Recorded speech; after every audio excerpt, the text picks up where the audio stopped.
I want to thank you all for coming to the soil carbon gardening presentation presented by NOFA and sponsored by Concord the Concord Climate Action Network.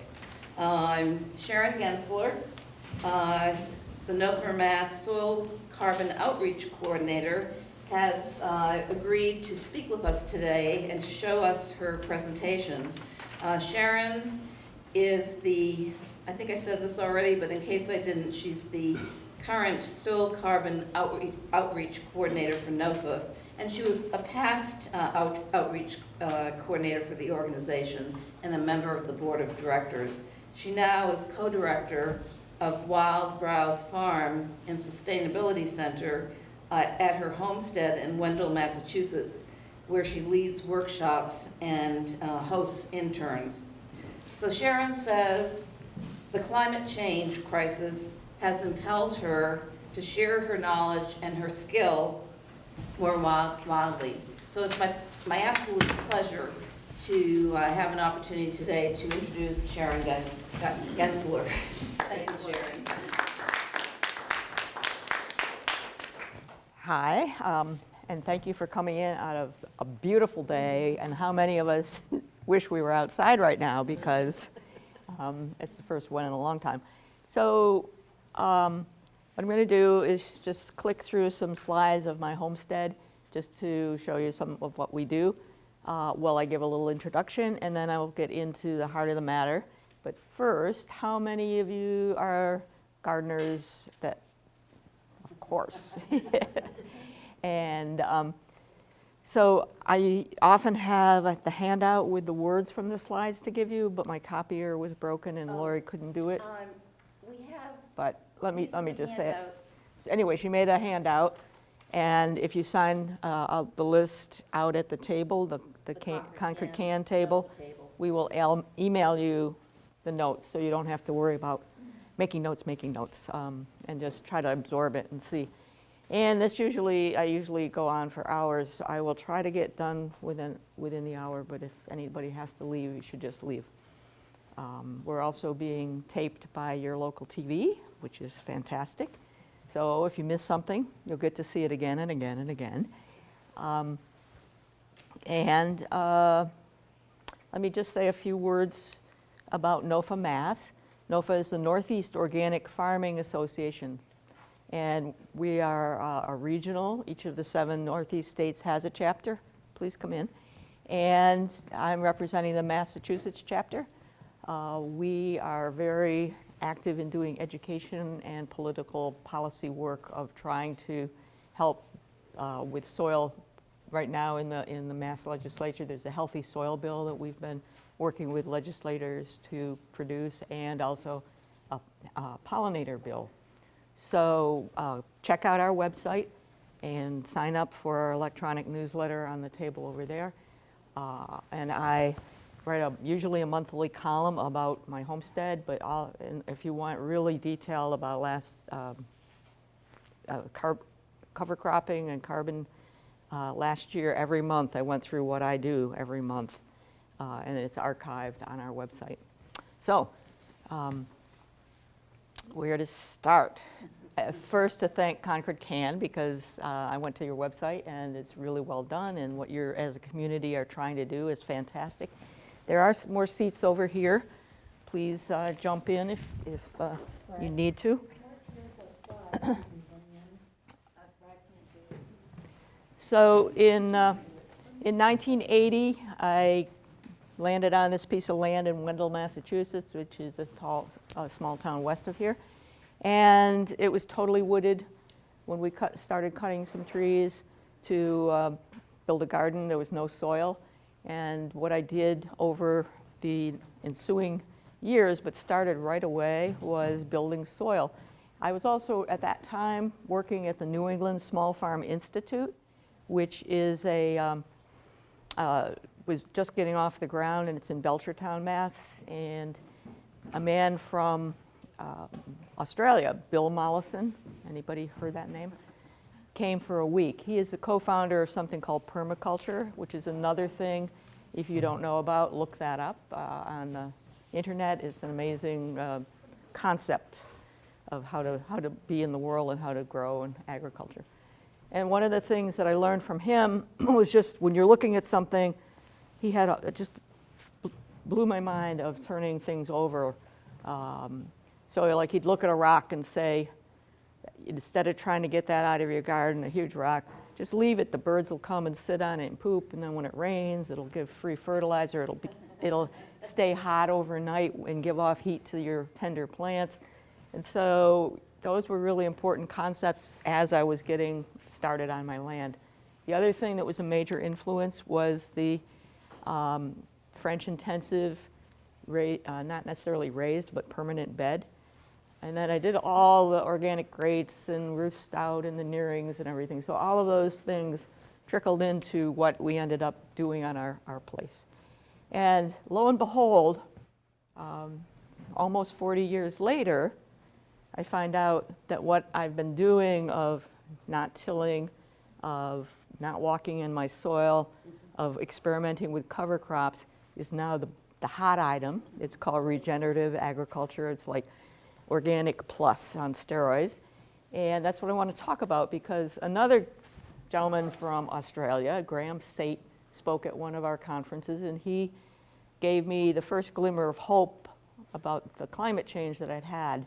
And that was that we can take carbon out of the atmosphere and sequester it into our soil, which is where most of it was, whether as a fossil fuel or as in the soil itself. And so I was at one of the women's rallies at the presidential inauguration, and it just hit me. I had just retired from my other NOFA job, that I couldn't let the country, I couldn't let it just go, that we cannot have, that there is a climate problem, and that I had a key of something, one little thing that we could do. And that one little thing was like a drop in the bucket.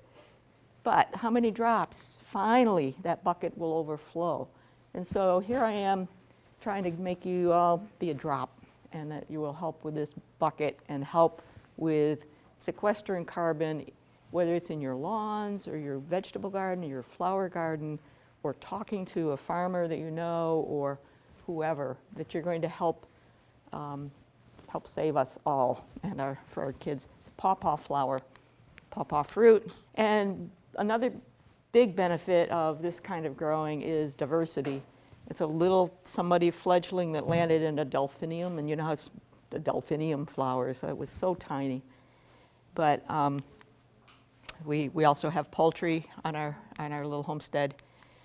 So this is a look out my kitchen window, and I just want to show it before I start into the heart of things, that many people look at it and think, oh my God, it's not clean. I grew up on a small farm in upstate New York where we had rows, straight rows. We had no weeds. We're out there weeding and hoeing and tilling. And that is the dream. Many old style farmers will say, if it's not a clean field, you're not a good farmer. So turning that paradigm over to saying, having green everywhere and having the soil covered is an amazing change. And it's a big shift for me, and I think for many of us. So again, that same view at a different season, but just to show you that all of the beds are 3 to 4 feet wide with small paths in between, has big aisles coming crisscrossing. But even in May, beginning of May, almost everything is either green or covered with mulch. And so we'll get to why this is all important in a few minutes. So some of these slides I've taken out of a booklet that's for sale over there called about carbon sequestration. And just before the big climate summit in Paris, our policy director, Jack Kittredge, gathered all of this information. After hearing Graham Sate talk, he just did all this research about what's happening around the world. And that thing is like, if you want to know everything about the research and things that are happening, it's really impressive. And somebody took that to Paris, and from there it's been translated now into, I think, 12 or 15 languages. So you can also read it free online, and that was 3 years ago, so there's so much more on our website if you want to know. Anyway, I took a few of these little graphics out. We are noticing weather anomalies. Well, that's a laugh. And we all know about the greenhouse effect, so I'm not going to get into that detail. But what's causing it, as we all know, and so I'm not going to repeat a lot. And again, these are, you can get these in the copy if you put your email address down. But fossil fuel combustion is a big thing, and we do have to stop doing that and make changes in our life. But a third is caused by agriculture, and it's not just burping cows. I mean, just put that out of your mind. That is a fallacious argument. But when you till soil, you're releasing stored carbon dioxide that's been buried for centuries. So, well, here's a fact. Since 1750, 790 billion tons of carbon have been emitted into the atmosphere from agriculture, primarily no, that's not true, because it's the start of the Industrial Revolution, so it's all of it.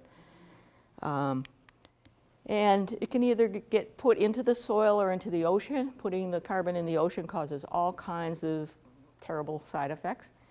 There's a lot of money being spent on high-tech solutions of spending billions of dollars to figure out ways, can we put this carbon? How can we do it? The answer is under our feet. The soil is there, it's free. It takes a brain change, it takes a paradigm change, but it's not, it's not rocket science. So this is that simple chart that we probably had in 5th or 6th grade about photosynthesis. But what it does, it shows this whole carbon cycle, and it shows that soil is a real part of that carbon cycle, and that taking the carbon through the green plants through into the soil, and we can either put it at this layer where it can easily be disrupted and put back into the atmosphere, or we could go much deeper. And that's what we're trying to talk about, because the much deeper is where it's going to be sequestered. Again, some benefits: 27 tons out of the atmosphere represents 100 tons of carbon dioxide. The big bonus is, by putting it in the soil, we're going to see why, but what it does is it creates a much healthier soil, and that healthy soil produces healthier foods, because whether it's a green plant that animals eat that then we eat the animal, or if it's the plant we eat, it has more nutrition. I don't know, 5-10 years ago, the USDA put out a study saying that we have lost 30 to 50% of the vitamins and minerals in the food that we grow and eat. Organic food had a higher level, but it was still lower. But this kind of growing in this kind of soil with a regenerative approach, you get way more vitamins and minerals. And I can't help but thinking part of our medical crisis these days is that people aren't getting it from the food, and so they have to eat more and more, which makes our healthcare system. And so when people say, oh, it's going to cost so much, or it costs so much more to eat organic, the things that aren't being counted in that is our medical expenses, what's happening to the environment with toxins, our water. We won't go there because that's not today's talk. But the thing is, it really tastes better too. I mean, sometimes if I am out or run out and I buy an organic vegetable, you know, it's okay, but it's nothing like what I can pick and eat. And I bet a lot of you have really fantastic vegetables coming from your gardens. So how do we do this? The soil is really hungry because there's so many creatures living in the soil. In a teaspoon of, get to that teaspoon in a minute, but some soil scientists are saying that 85 to 90% of plant nutrients are exchanged by microbes in the soil. So this is all going to wrap together in a second. So it's all, photosynthesis is the key, and the more we boost what is needed for photosynthesis, the healthier the plant, the healthier the soil. Jack says in an acre of wheat, which none of us are growing, there's 22 pounds of sugar created each year. But if you take that sugar and put it, the plant puts it into the soil, and why would that up to 60% of the sugars, amino acids, proteins, things that are created by a healthy photosynthesizing plant, they don't just use it for their own, use. They dump it into the soil, they just release this. And I think, okay, I'm a good person. I do my 10% tithing. If I tithe myself 60%, I couldn't survive. How are these plants surviving by giving away so much of what they've created?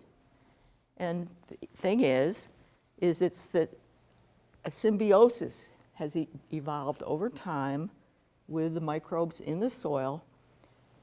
The plant is feeding them, the microbes get happy, and the plant needs something, the microbes help that plant, and it's just this cycle. Instead of competition, it's a cooperation, and it's a big community effort. And when these sugars are near the plant roots, it attracts those microorganisms to be closer to the plant. And more detail in a second. So in a teaspoon of healthy soil, there's over 6, or I don't know how many billions of microorganisms. And it's been, science has explored outer space and explored the oceans and explored, now in the last 10 years maybe, much more exploration is going into soil, what's really here and what it's doing, which is really exciting, because if you ever go to a talk with one of these soil scientists and they have the slides of all these creatures that they can see with a microscope, it's just amazing that they're there.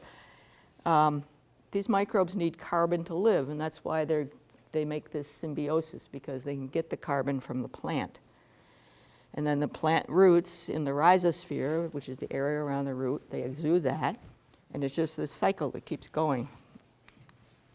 So bacteria, and as in all life, we have very good bacteria and very bad bacteria, and a lot of us in the middle. And what we want to encourage are those really good bacteria, and they do amazing things in our soil. How many of you plant peas or beans and buy that little black powder and put it on the seed before you plant it? So that is a bacteria. And what it's doing is it's being right there at the root zone when it's planted, and so it can expand and proliferate.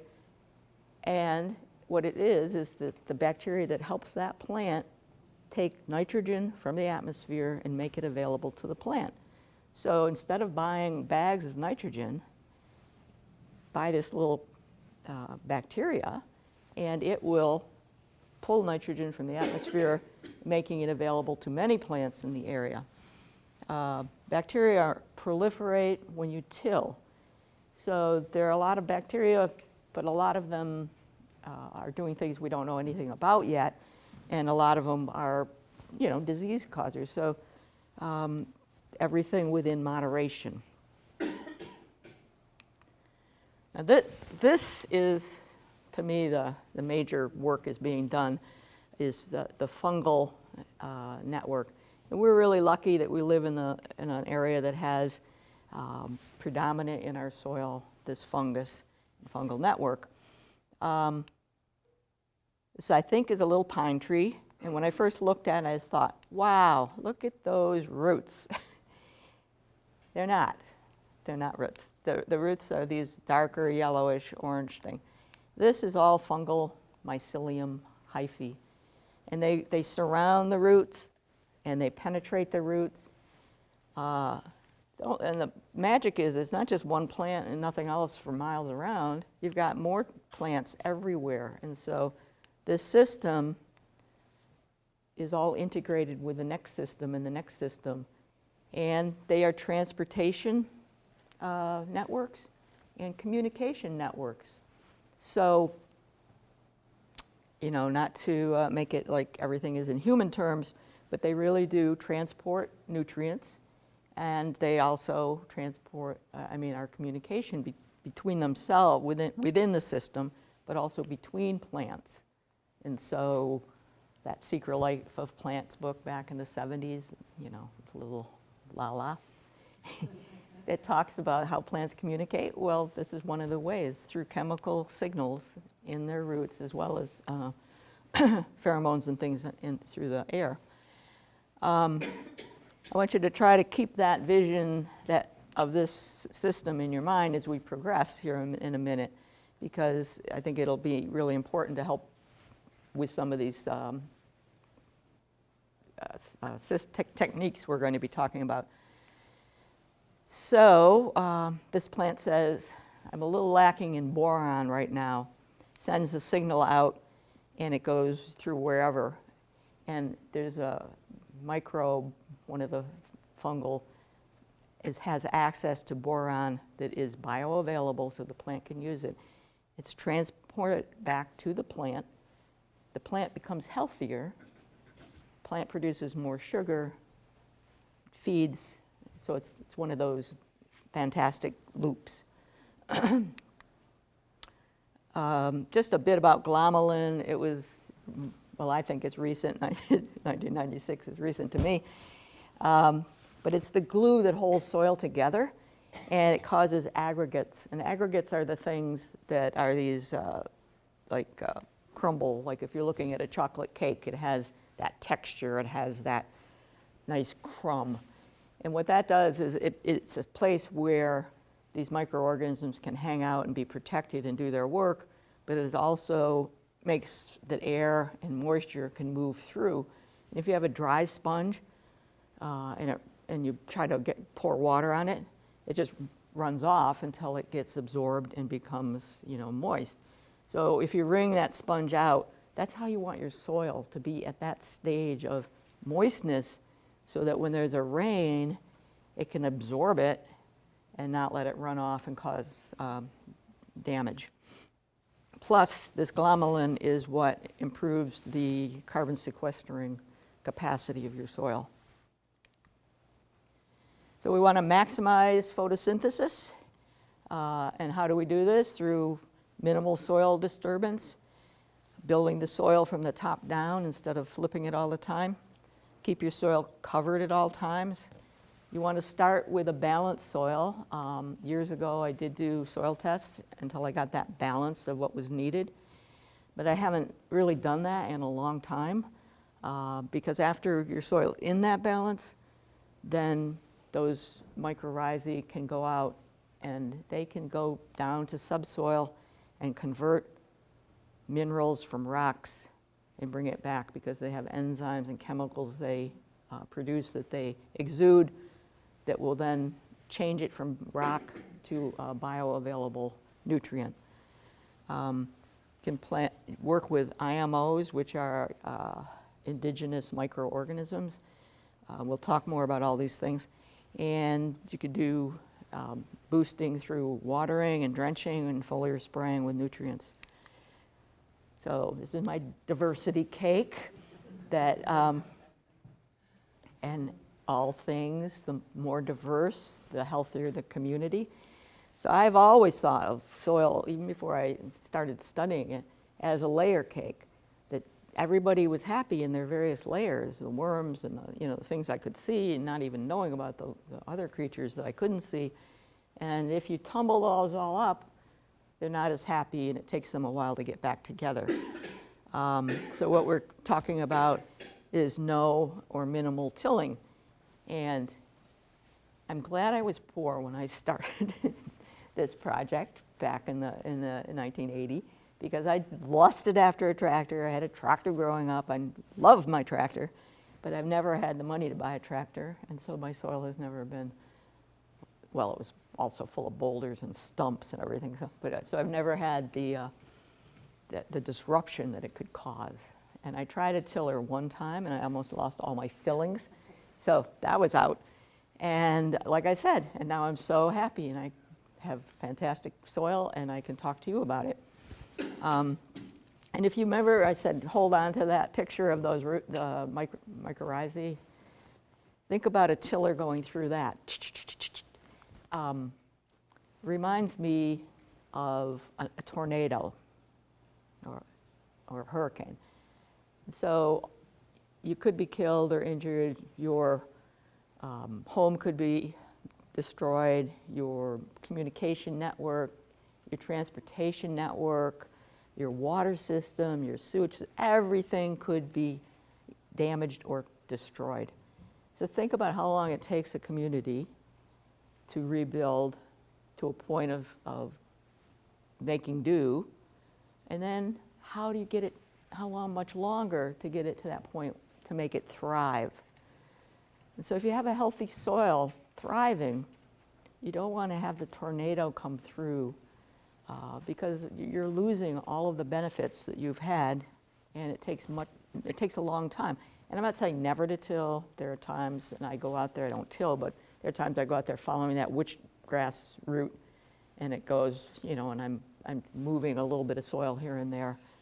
Somebody says, well, what happens if you harvest your potatoes? Well, yes, you know, but on a regular basis to cultivate and to just make it look pretty or to get rid of weeds. So again, it shreds your fungal network, exposes the soil to oxidation, and creates plow pans if you're on a big farm, that hard part, that place that the roots can't penetrate because it's like concrete.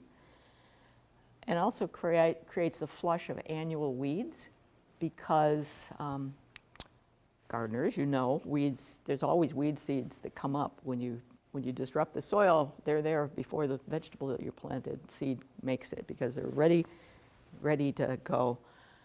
So the methods of no-till, because, you know, we have to do something. So people have come up with something called solarization, which is putting a sheet of clear plastic down, letting the sun come through it. You don't want to do it for more than 2 days because you'll kill those creatures we're trying to make happy. And this only works for those little baby tender plants. It's not going to work for your dandelions and everything. So you would go to occultation, which is just something opaque. Cardboard is best because it's biodegradable and it'll become part of the soil and worms love it. But sometimes you might have a patch that really needs something stronger, like black plastic or tarp. There's the lasagna method, which is actually what I did because I didn't have soil. Before there wasn't a lasagna method, I layered wood chips and manure and wood chips and manure, and that broke down and became soil, and every year new compost and new mulch would be added to it. So it's building without knowing from the top down. My soil went from a ½ inch of just forest duff to 10 to 12 inches deep in most places of just that chocolate cake. Yeah, it was 40 years. But, but some of the, you know, older soil scientists said it takes hundreds of years to build an inch of topsoil. And that is what we've been taught, and that's what we believe, but it's not true. If you do different practices, it doesn't take that long because every time you till, the wind blows some away or the rain erodes it, and so you're losing part of what you're trying to build. Mulch, mulch, mulch, and if you need to aerate, to use a different tool rather than a tiller. So this I just like to show because this soil is covered with green living things. It has a nice layer of mulchy kind of dead leaves and plant matter, and then you have nice deep roots with worms and that the aggregate, the little round chunkies, not the bigger rounds. But by having the roots go deeper, the deeper the roots, the more carbon is sequestered because you're getting it deeper, not in this area that gets moved and turned around. And I never thought of it, but I have learned that this layer of soil, or anytime you till, exposes carbon dioxide, and it's like the soil breathing, the earth breathing, because when it's exposed for oxidation, then it becomes carbon dioxide in the atmosphere. By having these green things right here, what do they breathe in?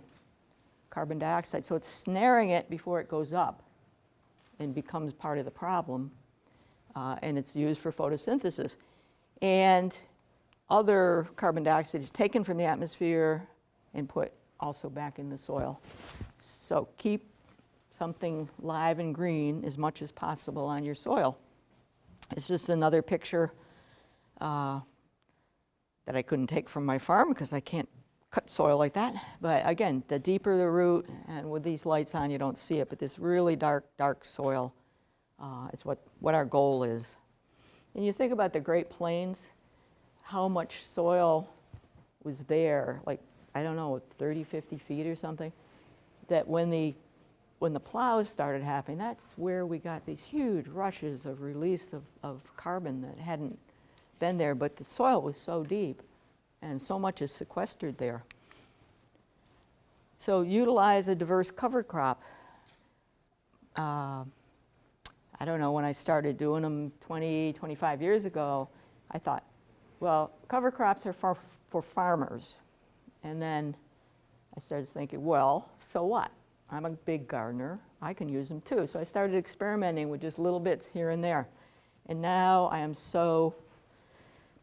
I'm so thrilled by the soil that's created that I put as much of my garden into cover crop, either for the whole season or parts of the season as I can, because the more photosynthesis that's happening, the more of that sugar's in the soil, the more microbes, and you know, it's beautiful, it's diverse. I used to, you know, expand my garden every year. About 10 years ago, I started not expanding, but I didn't really want to shrink it.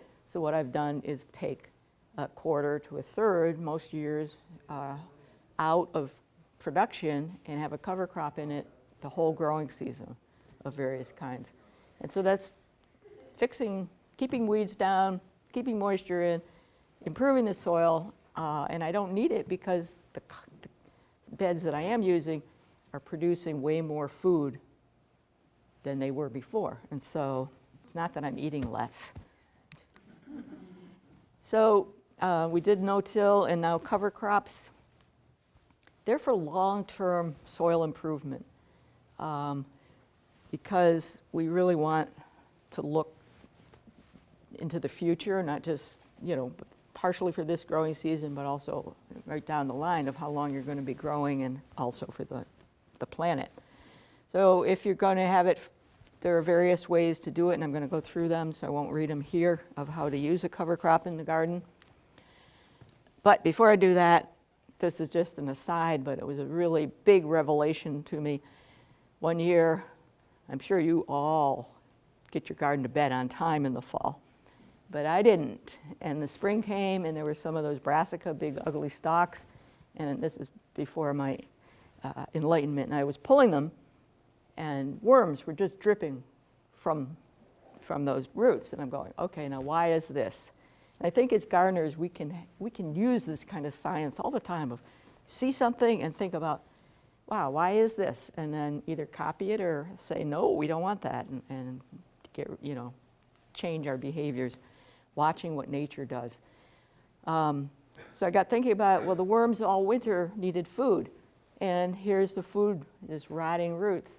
So since then, I don't pull any of my vegetable roots. I cut off the tomatoes at the soil level, I cut off the broccoli at the soil level, I cut off everything, leave those roots in there, feeding those larger creatures like worms, but now I'm learning they feed the microorganisms too, and I've learned that those fungi where the mycelium penetrates the root, that's a great place for them to hang out all winter, because if they're in the soil and it's freezing, they're having dieback too. So in the spring, you have much less of your fungal network, but that's like seed banks for them where they can start growing. So it's like things I've been doing without knowing it have been very beneficial, and I look forward to finding out more things that I could be doing or have been doing. So this also allows, as it rots, water penetration and air penetration deep into your soil. And look at this guy, he's just taking advantage of it, going down. So sometimes I take beds out for the full year, like I said. This is early peas and oats. Let me just say, I'm not lazy, but I try to take advantage of things. And I'm only going to plant cover crops that are going to die in the winter. I don't want to have to deal with a cover crop becoming a weed. And people swear by rye, and if you get it at the right time in the spring and take care of it, it'll die. I can't guarantee that I'll be out there at the right time or whatever. So the ones I'm going to talk about, except for clover, where I live, all are killed in the winter. So like any other plant, there are things like I don't plant my tomatoes in April because they're tender. Oats and peas can be planted and something called the forage radish in April because, if there's a lot of 20 degrees, they'll die. But if it's just little minor frosts, they'll go through it. Some of the others that we'll talk about, buckwheat, is so tender, I don't put that in until after the beginning of June. Anyway, so these are early that I put in, and I better get moving. I'm just showing you, so this is October, there's a yardstick, and this is a bed that was mixed cover crop, and it continued to grow until that 20-degree nights, and it was over my head, probably 6-7 feet tall, taller than my hand. So that 7 feet of mulch fell down all by itself. I didn't have to haul it, buy it, haul it. That's probably 12 inches thick. On the bed, and by spring it will have pretty much disappeared. So some of them I do all year long. Some of them I do like that one I just showed you, the oats and peas I planted in April. Well, come June, when I want to put my peppers, tomatoes, and things out, I'll cut it back at the soil level or just below, and it'll kill it. And then you can put your plant, make a little spot, move the soil, and put your plant in. Or if you cut it a little above the soil line, it'll come back. And it usually doesn't interfere because it's been set back. And then you'll have a free living mulch underneath it. Another way to use them in your garden is you're taking out a crop. So I'm taking out my garlic crop. And within a day or two, depending on as I get older, it's probably the second day, and the weather, I put in a mixed cover crop into that bed. So this is actually that bed that I showed you that was this tall. So this went in July 28th or so. And here it is a month later, it's probably 1 foot, 16 inches tall.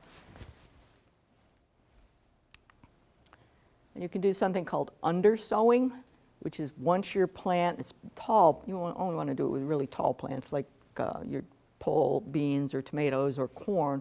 Once it's a third of the way through its growth cycle, you can sprinkle cover crop seeds underneath them. And if it's not raining, if it hasn't been wet, water them down and let it go. They'll come up, but they'll be in the shade of your big plants.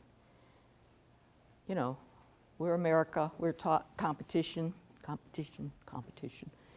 And this was a big thing to let go of in the garden because I ran across a quote at some point saying, flourishment of the most cooperative. And it's really true in a community, in a garden, making a community. Because if you go out in the forest, you've got mature trees and you've got trees, smaller trees under it, and you keep going down, there's shrubs, and then there's those little princess pine or whatever. So you've got zones. They're not competing with each other. They're in a community, especially then with everybody under the soil too. So trying to make the garden, make that shift in my thinking that you have to get everything out from around it because it's a weed and it's in competition, to changing it. It's photosynthesizing, it's doing good as long as it's not shading and disrupting the plant. I've got a bare spot. I don't want bare. There was about 18 inches at the end of my onion bed. Threw in a handful of mixed cover crop, and here it is a couple of weeks later. So again, it's protecting that soil, doing all of those things that we've talked about. Okay, I said, don't let it shade your plants, but sometimes I do. My lettuce, I can keep lettuce a couple weeks longer in a hot summer by letting a cover crop come and shade it a little bit. But that lettuce has been established, it got going, and then by having, especially these little white flowers have big leaves or a buckwheat, they give like a dappled shade. And so it cools them a little bit. So again, this is all on the handout you can get, but the benefits are not to be redundant, but everything we've talked about, and also pest and disease control, because a lot of that communication that's happening helps the plant be healthier, but it also says somebody's on their way, and then the plant puts out its immune boosting things to prevent the disease.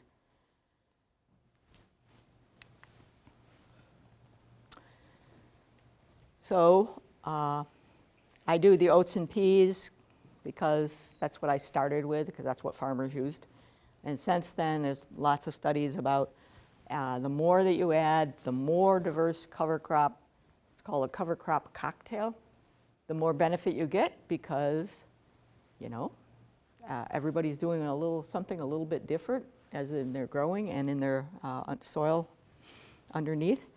So we'll go through some of these. There's the cocktail I was talking about, and you can pick it for whatever you want. Mine is to die in the winter, but you could do it for another reason.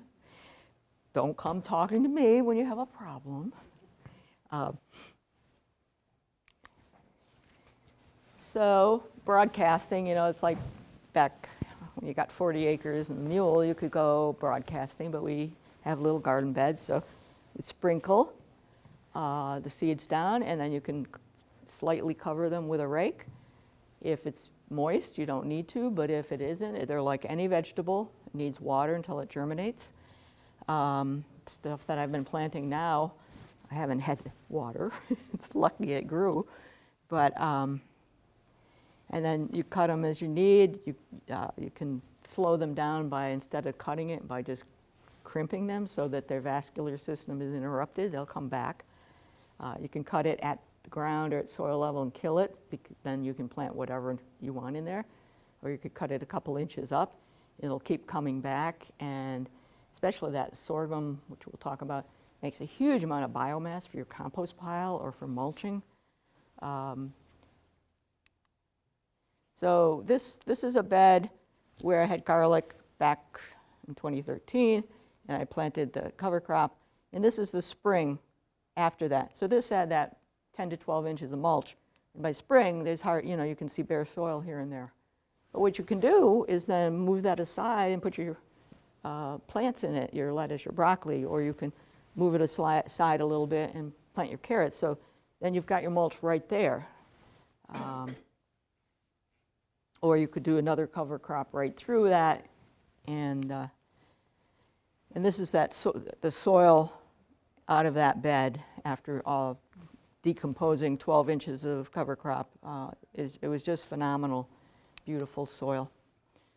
So quickly, this is another example of how I use them is put in something really early, the cover crop really early for a mid-season planting to get, so frost seeding, it's like when you go out and you see that the soil has got crystals in it and fissures, you throw your seeds in there, let it do it. After frost thawing and freezing will suck those seeds down so you don't even have to cover them.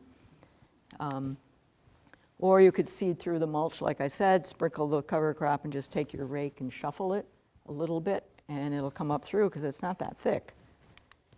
So here it is coming up. This is the end of June. It turned out to be primarily a field pea. My oats seed was a little old, and so I didn't get as many oats in there. And this is for a bed I want to have carrots. And I plant my carrots in July so that when it gets colder in late October, November, and I go to harvest them, they're at peak maturity and peak sweetness, and then they can go right into their storage without having to, if I start them now, you know, they're not sweet by the time I want to store them. though I am growing ones now to eat during the summer. But again, so I cut it using this little tool. It's a Japanese sickle. It's just a hand tool. And there's a place called Orchard Equipment Supply Company. I think it's on the resource list, but I'm not positive. Orchard Equipment Supply Companies in Conway, Mass. They often exhibit at fairs like this. They're at the NOFA fair all the time. For under $10, you get this little hand tool, and I've had, I give them away because they're so great. Anyway, they don't give me a cut. They don't give me any, anyway, this, because it was peas, I pulled up a couple just to show.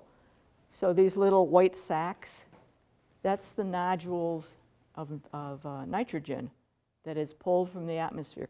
So this is just two little pea plants, and that you saw that picture before. There's hundreds of them in that bed. So all of that nitrogen is now, when I cut off those plants, is now in that bed. And again, look at that soil. So then after I cut it, I put it back on the bed because it wasn't ready to plant yet. And it dried out and turned into a beautiful straw-colored mulch. I took the garden fork and set it aside. And I used my broad fork because I guess truth in advertising, this type of gardening also is good for voles.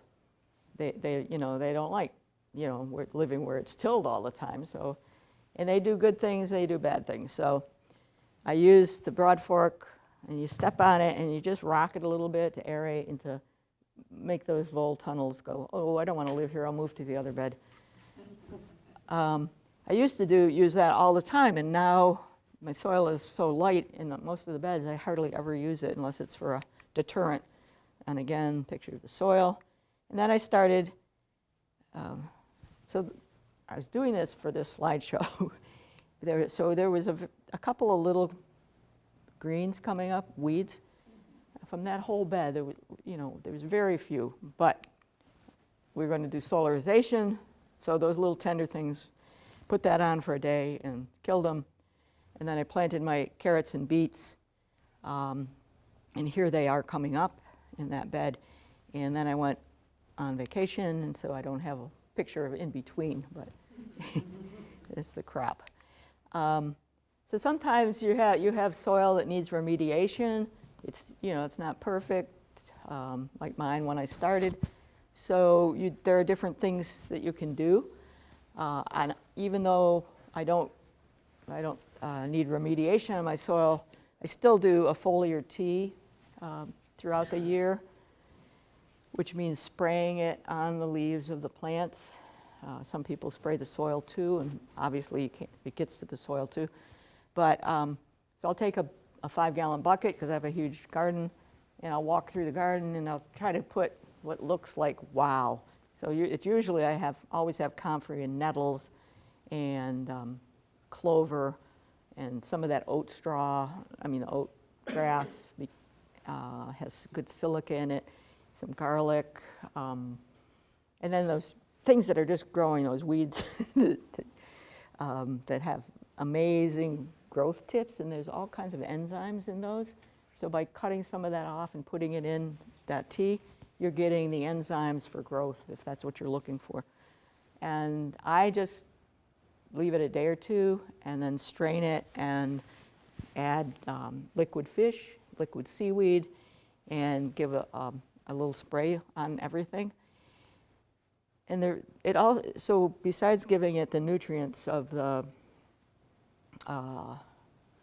fish and the seaweed, you're giving them some of that biological life, and it coats the leaves, and a lot of the nutrients are taken into the plant, but it also has these bacterial and fungal things that have grown in your tea that inhabit the leaf and coat it, so that when a bad a diseased fungus or bacteria comes, that leaf is already colonized, and it's really hard for it to get established because we're already here, which didn't happen in this continent, but hopefully. Anyway, and it just helps boost that whole biological system. So for really, depleted soil, you might want to do some remineralizing, do your soil test, add calcium, add, boron, add whatever is needed until you start getting that balance. And then you can add soil biology, those indigenous microorganisms. You go to a healthy woods. I don't know if they let you over at Walden Woods, but come out to my neck of the woods. And if you're walking through under a healthy tree and you move the top leaves that haven't decayed aside, you'll often see that really rich black material, and it often has white mycelium running through it. So you bring some of that home and you put it around in various garden beds, or you add a handful to your water, so that you're adding them to your place. And cover crop intensely. Sometimes if there's beds that are, when I was in my expansion mood, I might start an area and just cover crop for 2 or 3 years without planting in it, because that really increases your soil health so much. And add compost and composted manure. And I've used wood chips forever because they were free in our town from underneath the telephone lines and stuff. You don't want to get things from underneath the big power lines because they're sprayed with herbicides. So lignin is the material that makes your plant stand up. It's the woody material in your trees, or the straw. So that's and that's that's the food for your fungus. So it's really good to leave some of your beds have full maturity of your cover crop, because then you get that really ligneous material when it drops down, or you cut it down to feed those microorganisms. Anyway, there's something called ramial wood chips, and that's any wood that's under a 2 to 2.5 inch diameter branch that gets chipped, and that is just totally amazing stuff, and it's full of enzymes, and it's fantastic mulch for the garden. Don't turn it under. That's when you lose nutrients from your soil, because they're trying to be decomposed, and so you lose nitrogen, you lose things. But on the surface, they're decomposing where they touch the soil, and that nutrition is going down. There's a book, Michael Phillips, he wrote Mycorrhizal Planet. He's also, I don't know if you have heard of him, he's the organic orchard guy. He's up in northern New Hampshire, and his previous books have all been about orcharding, but he's expanded to talk about this. And it's an amazing book, and it talks a lot about this stuff. But he said there's, it's like anything now, there's 1 million products that you can buy on the market. And he tested a number of them. And this is his recommendation, that where you can get something for the money, because they're not cheap if you don't go out into the woods and get it, if you want to buy a product. So I don't know. I didn't test it, but I trust him that if I were to buy them and go and spend money on it, I would choose from his list rather than just anything off the internet. So here's some helpful resources, and again, the NOFA Mass website is fantastic for any kind of information. We also have a soil technical assistance person who you can have come and read your soil test. I can't read a soil test. It's like, I'm not a chemical person, but help figure out what you need for your garden. A lot of people say, well, where do you get those cover crop seeds? NOFA Mass has a bulk order in January, so we do a lot of these seeds, and we also do a lot of soil amendments that you can add, like your calcium and things. And then a couple of other things. So, action steps for non-growers. Most of you were growers, so you don't need to see this, but I still like to encourage people, because the French tried to bring up at that climate summit their soil program, which was this, of taking carbon out, but it never, the organizers, the big technical types, didn't want that on the agenda, so they had it in their extra addendum out back door. But it's if this whole idea of putting the carbon from the atmosphere into the soil. And so how's that going to happen if people don't know about it, our farmers don't know about it? So, you know, we go to our farmers market or our CSA and you talk about it. And they say, no, I like to spray chemicals. Well, okay, well, maybe I shouldn't spend my money here because I want to spend money in the community that's supporting life and biodiversity. Have you thought of doing cover crops? Here's some information. You could go to this website and learn how to do it. You could join NOFA Mass, very, very inexpensive, but it'll help support education work and policy work to try to get this information out to the world. Practice organic land care. There's a couple books that are up there about that. So again, healthy soil, healthy plants, healthy animals, healthy us. What I said about my thoughts about medicine. NOFA is doing a whole series this year as Food is Medicine. There's going to be workshops in different places around the state about that topic. Keeping your ground covered also makes it less easy for an invasive species to get started. Purifies and retains water, and water to me is going to be the next big crisis. So we have to keep our water pure. By decreasing petroleum use, if you're not using, that's one thing I didn't mention in this was that, you know, we're not using chemicals because that kills everybody. So you decrease your petroleum use because you're buying or growing local, so you're not using gas to do that. But pesticides, herbicides, and fertilizers are all made from petroleum. So you cut that loop out, you save greenhouse gas that way. And that diversity of life is just, you know, we just have to save our planet, so. And I'll end with this picture because this is in October, a tomato plant in my garden. And it was, again, it was above my head. But here's the ground, and here's 2 to 3 feet up. I don't know about you, but I used to have tomato plants that would start yellow and brown by the time, you know, in August, half the plant is getting brown. And it's early blight. Everybody has early blight. Early blight is in the soil. You gotta have, you know, it's there. But if you have a really healthy soil and the plant is getting all of the nutrients that it needs, then that doesn't happen. Because what did I say about, well, I haven't said it yet, but the plant wants to survive and it wants to put its energy into its fruit and into its growing tips. So if there's not enough nutrients coming in through photosynthesis, then it robs nutrients from its lower leaves and moves them up to the fruit and to the growing tips. It's like mama saving those babies. So if you have a healthy soil, it doesn't have to rob nutrients from those leaves. And so if they're not sick by having their potassium and their whatever taken from them, then that early blight doesn't have a place to start. Because if we didn't have early blight and other bacteria like that, we would be living under garbage debris. So we need them. They're just doing their job, but they don't have to do it on our tomato plants if we can give the plant the nutrition it needs.